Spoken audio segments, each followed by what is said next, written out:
How Roland Delantar inspired me to be a real estate investor.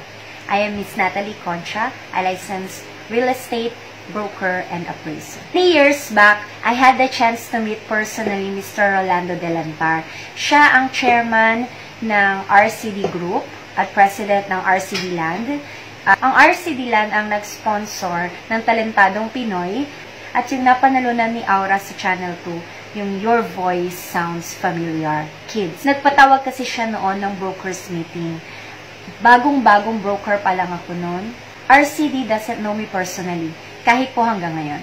Pero that meeting had a great impact in my real estate career. Ikinwento niya ng mga oras na yun how it started, yung simple life, paano niya itinabi yung mga commissions niya, at unti-unti niya itong ipinundar sa mga maliliit na mga lote, hanggang nagbi-build and sell siya, hanggang dumating na ang panahon na naging developer na siya. Iniremind niya kami noong mga oras na iyon na habang malakas pa at malaki pa ang kinikita ay matutong mag-ipon, matutong maging wise spender at mag-invest. Upang pagdating ng araw ay hindi ka mapabilang sa mga broker na naging broke. Itinatak ko po yan sa utak ko. Kaya ngayon, kahit maliliit na bahay, gumpisa ako sa row house, pero ito naman ay through pag-ibig, ay unti-unti namin na mag-installment basis. At least, ang aking kinikita, ang aking commission, bukod sa aming paggastos, syempre sa mga basic needs namin,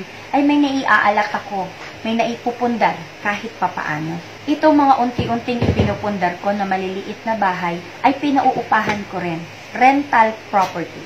At yung ibinabayad naman namin ngayon sa pag-ibig na installment, ay dahil may umuupa naman sa aming bahay, yun na rin ang pinangtatapat namin.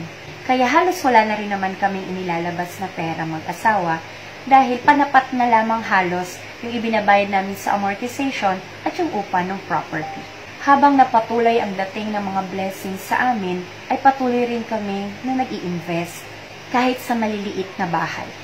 Dahil nangangarap rin ako ngayon na maging katulad ni RCD Land. Hindi ko makakalimutan yung kwento niya ng pagtitipid, yung pagpupundar, at higit sa lahat ay ang pananatiling humble niya ng mga oras na iyon. Totoo naman na habang may kakayanan ka, matuto kang mag-invest sa tama. Mag-invest ka sa lupa at sa bahay. Dahil wala po talagang lugi sa pag-i-invest ng bahay at lupa. Dahil nag-a-appraise ang value nito over time. Ito rin po ang dahilan kung bakit nandadamay ako sa aking mga kaibigan. Tinatawagan ko sila para, mag-invest kayo ng property. Dahil hindi tayo habang buhay malakas. Kailangan sa panahon ng ating pagtanda ay may madudukot tayo. Siyempre, may maipapamana rin tayo sa ating mga anak. And I am also encouraging everyone watching this video to start investing. Invest small. Hindi naman kinakailangan na malaki ka agad na investment. It is for our own good. May your dream investment come true. God bless.